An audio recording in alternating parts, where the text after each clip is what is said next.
इस समय की सबसे बड़ी अपडेट ब्रिक्स भारत, सऊदी अरब, चाइना और रशिया को लेकर आ रही है और ये न्यूज अपडेट ब्रिक्स संगठन में नए देशों को जोड़े जाने से संबंधित है। इस वीडियो में हम डिस्कस करेंगे कि किस तरह से भारत की सरकार ने सऊदी अरब के ब्रिक्स को ज्वाइन करने के सपने को पूरी तरह से तोड़ दिया है और भारत सरकार किस तरह से ब्रिक्स संगठन में नए देशों की एंट्री के बिल्कुल खिलाफ हो गई है। इसके साथ ही हम ये भी चर्चा करेंगे कि किस तरह से अब इस काम में भारत को एक और ब्रिक्स मेंबर का सपोर्ट मिल गया है, जिसकी बदौलत भारत ने अकेले ही चाइना और रशिया के प्लान के ऊपर पानी फेर दिया है। अब अगर आप पिछले 2-3 सालों को नोट करेंगे तो हमें इस तरह की रिपोर्ट सुनने को मिल रही है कि ब्रिक्स संगठन को एक्सटेंड किया जाएगा और इसमें नए देशों को जोड़ा जाएगा और रशिया और चाइना इन दोनों देशों ने इससे संबंधित कई सारी स्टेटमेंट दी हैं। अब अगर आप रशिया के ऊपर नजर डालेंगे तो जब से यूक्रेन युद्ध स्टार्ट हुआ है उसके बाद से रशिया ने भी ब्रिक्स को एक्सटेंड करने की जो मांग है उसको काफी प्रखर होकर उठाना शुरू कर दिया है। अब इसके पीछे का कारण यूक्रेन वॉर भी है, क्योंकि इस समय जो रशिया की इंडस्ट्री है और जो रशिया की मार्केट है वो यूरोप की मार्केट से पूरी तरह से डिस्कनेक्टेड हो गई है और रशिया की कमाई का एक बहुत ही बड़ा साधन अचानक से बंद हो गया है। इस समय यूरोपियन यूनियन के कई सारे देश, ऑलमोस्ट सभी देश रशिया के साथ ट्रेड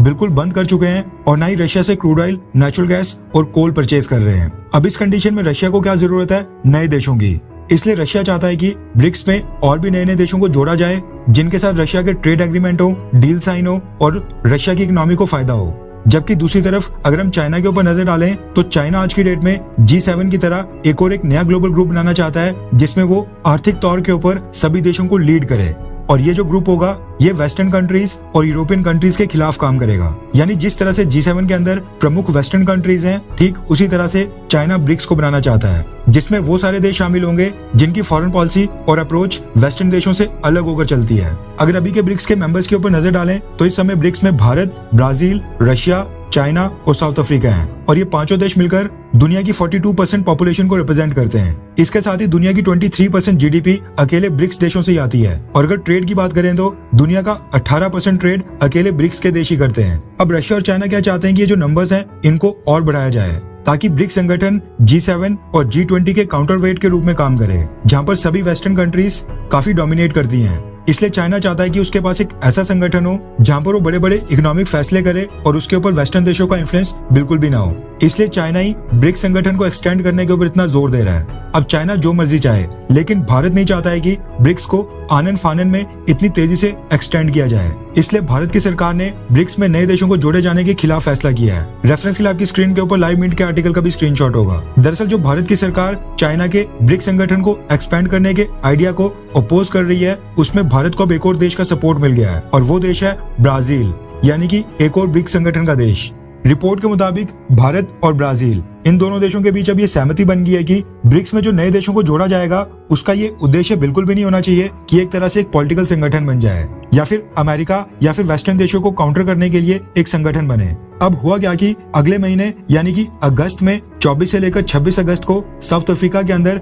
वहां पर 15th ब्रिक्स समिट होना है और खबर निकल कर आ रही है कि ये जो अगला ब्रिक्स समिट होगा इसमें ब्रिक्स के पांचों देशों को एक साथ मिलकर ये डिसाइड करना है कि ब्रिक्स संगठन में नए देशों को कैसे जोड़ा जाए और उसके लिए क्या क्या रूल्स होंगे। और चाइना और रशिया ये दोनों देश चाहते हैं कि ये जो अगला ब्रिक्स समिट हो रहा है इसमें सऊदी अरब को जोड़ दिया जाए, लेकिन खबर निकल कर आ रही है कि भारत सऊदी अरब के नाम के ऊपर बिल्कुल भी राजी नहीं है। अब भारत ओपनली अपोज नहीं कर रहा है, लेकिन भारत का कहना है कि ब्रिक्स संगठन में ऐसे देशों को जोड़ा जाए जो इमर्जिंग इकोनॉमीज तो हो ही हो, लेकिन उसके साथ साथ डेमोक्रेसीज भी हों, यानी कि लोकतांत्रिक देश भी हों, जैसे कि अर्जेंटीना और नाइजीरिया। यानी भारत ने एक तरह से ये डिमांड रखी है कि जिन भी नए देशों को जोड़ा जाना है वो लोकतांत्रिक होने जरूरी हैं, ना कि सऊदी अरब की तरह जो कि एक तरह से डायनेस्टिक या फिर ऑटोक्रेटिक रूल के अंडर है। अब आप सोच रहे होंगे कि भारत आखिरकार इस तरह की जिद क्यों कर रहा है कि ब्रिक्स संगठन में जो नए देश जोड़े जाएं वो लोकतांत्रिक होने चाहिए। तो इसका सबसे बड़ा कारण है कि अगर ब्रिक्स संगठन में और भी लोकतांत्रिक देश आते हैं तो उनके ऊपर भारत का इन्फ्लुएंस काफी ज्यादा होगा, क्योंकि भारत इस समय दुनिया का सबसे बड़ा लोकतांत्रिक देश है।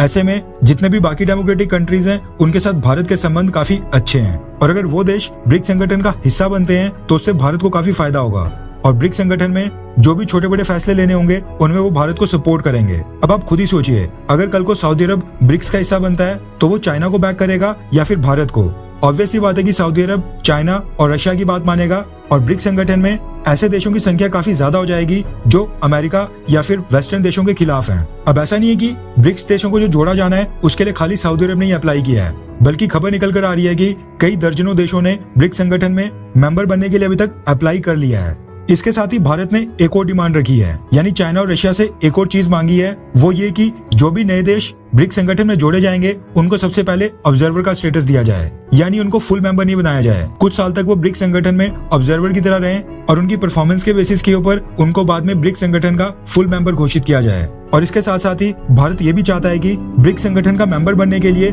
जो भी रूल्स और रेगुलेशंस होंगी, जो भी क्राइटेरिया होगा, उसको बहुत ही ज्यादा सख्त किया जाए, ताकि ऐसा नहीं हो कि हर कोई जनगणना देश वो क्राइटेरिया को पूरा करके ब्रिक्स संगठन का हिस्सा बनने के लिए अप्लाई कर ले। वैसे खुशी की बात यह है कि जो अगले महीने 22 से 24 अगस्त को साउथ अफ्रीका में ब्रिक्स समिट होना है, उसमें इस चीज को लेकर फैसला तो होना था, लेकिन उस मीटिंग से पहले ही भारत को ब्राजील का सपोर्ट मिल गया है, क्योंकि ब्राजील भी नहीं चाहता है कि ब्रिक्स एक ऐसा संगठन बन जाए जो एंटी यूएसए हो। और ऑब्वियस सी बात है कि ब्रिक्स संगठन को एक्सपैंड करना है, उसके लिए सबसे पहले ब्रिक्स के 5 देशों के अंदर सहमति होनी चाहिए। और अगर भारत और ब्राजील इस चीज के ऊपर अड़ जाते हैं कि ब्रिक्स संगठन को एक्सपैंड नहीं करना है, तो फिर ब्रिक्स संगठन में नए देशों को जोड़ा जा ही नहीं पाएगा। अगर इस समय की सिनेरियो को देखा जाए तो ब्रिक्स संगठन को एक्सपैंड करने यानी नए देशों को जोड़े जाने के ऊपर भारत और ब्राजील एक तरफ हैं और दूसरी तरफ चाइना और रशिया हैं, जो चाहते हैं कि ब्रिक्स में जल्द से जल्द नए देशों को जोड़ा जाए। और वहीं साउथ अफ्रीका की बात करें तो साउथ अफ्रीका इस समय काफी न्यूट्रल अप्रोच लेकर चल रहा है और साउथ अफ्रीका ने कहा है कि अगर ब्रिक्स संगठन को एक्सपैंड किया जाता है